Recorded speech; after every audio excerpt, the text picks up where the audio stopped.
कटक 42 मौजा स्थित टाईकणा गाँवर अधिष्ठात्री देवी माँ जागुले मंदिरर दधिनौती रत्नमुद्दा स्थापन पाई व्यापक आयोजन करा जायथिला। आध्यात्मिक परिवेश रे जागयज्ञ पूर्वक संपूर्ण पूजा विधि और वेद पाठ करा जाई पवित्र रत्नमुद्दा स्थापन करा जायथिला। कार्यक्रम रे स्थानीय विधायक प्रकाश चंद्र सेठी, संगठक मनोज नायक, अनेक मान्यगण्य व्यक्ति, शताधिक महिला और ग्रामवासी माने जोगदे माँ जागुले आशीर्वाद नेइथिले। आगामी किछि मास मध्यरे मंदिर पूर्णांग रूप पाइब बोली आशा रखिछंती ग्रामवासी और श्रद्धालु। तेबे कौन कहउछंती श्रद्धालु और ग्रामवासी देखंतु एही रिपोर्ट रे। मो ना रोहित कुमार स्वाई, मो घर टाईकणा 42 मौजा अंतर्गत आम ग्रामर प्रतिष्ठात्री देवी आराध्या माँ बुढ़ी जागुले नूतन मंदिर निर्माण चली एवं यही नूतन मंदिर दधिनौती रत्नमुद्द कार्यक्रम आज महासमारोह अनुष्ठित हाँ यही कार्यक्रम आम अंचल बहु मान्यगण्य व्यक्ति उपस्थिति आम ग्रामवासी मान खुशी कर कार्यक्रम रत्नमुद्द कार्यक्रम स्वतंत्र भाव में पूजा विधि हबार अच्छी तेणु से अनुसार आज पूजा विधि हेबा परे दधिनौती भितर धान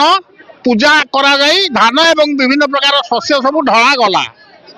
एवं बहु महिला ए मां कार्यक्रम निज इच्छा अनुसार आसी सकाळु एपर्यंत उपस्थित रही सब काम सहयोग करुछंती। मु जितेंद्र स्वाई टाईकणा ग्रामर एक कर्मकर्ता माँ जन सेवक आज आम ग्रामर माँ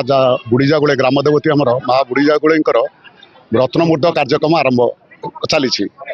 समस्त ग्रामवासी मानकर उत्साह उद्दीपना सहयोग आउ साहाय्य सुंदर भाव कार्यटी होती। गत जानुआरी 21 तारिख आम माँ मंदिर आरंभ करूँ शुभ देलु ग्रामवासी मानकर वयस्क लोक बहुत दिन आशा आकांक्षा थिला माँ पुराणा मंदिर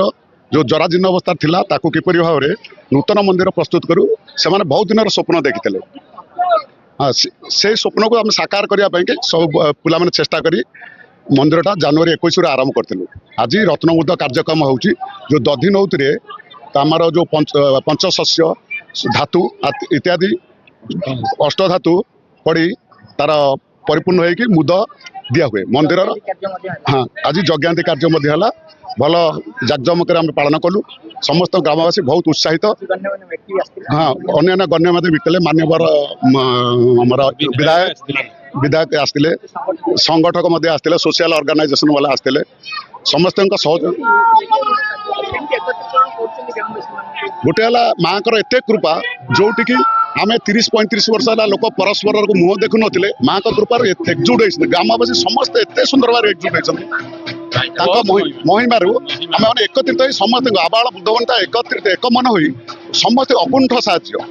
केवल जे आम ग्राम नुह आम अंचल नुह आम एपरी भाव केवल ओडिशा नुह आम राज्य ओडिशा नुह सारा भारत वर्षर आमर सब लोक संपर्क भल अच्छी भारत वर्षर आम पैसा अच्छी जे आम मैंने बहुत खुशी जे ग्राम आम ग्राम एक मंदिर जो कि सारा भारत वर्षर अर्थ ये लगी। मु मनोज कुमार नायक सभापति यूनियन फॉर कटक सदर डेवलपमेंट। आज माँ जागुले जो नूतन मंदिर निर्माण होची तार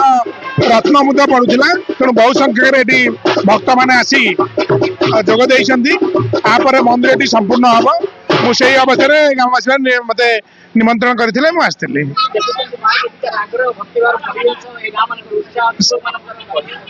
समस्त भक्त बहुत सुंदर मंदिर बहुत बड़ मंदिर निर्माण कर तार कंप्लीट हेले बहुत सुंदर मंदिर हे बोली आशा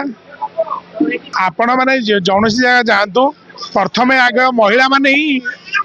सबुठी समागम अधिकार रही माँ को से आम अपेक्षा बेसी भल पाती एवं भक्ति करती आज्ञा कौन मंदिर हेले जड़े कहीं करें समस्ते छोट छोट गुंडीची मूषा भाया किसी साहाय्य करके मंदिरटा हुए एवं समस्ते साहय कर मंदिरटा संपूर्ण भी हम निश्चित रूप आप खंडमंडल आम गाँ समस्ते यही माँ को ही समस्ते पूजा अर्चना करने को आसती ये ग्रामर ग्राम देवती एवं ग्रामर ଫାଷ୍ଟ ମୁଣ୍ଡରେ ଅଛନ୍ତି। ତେଣୁ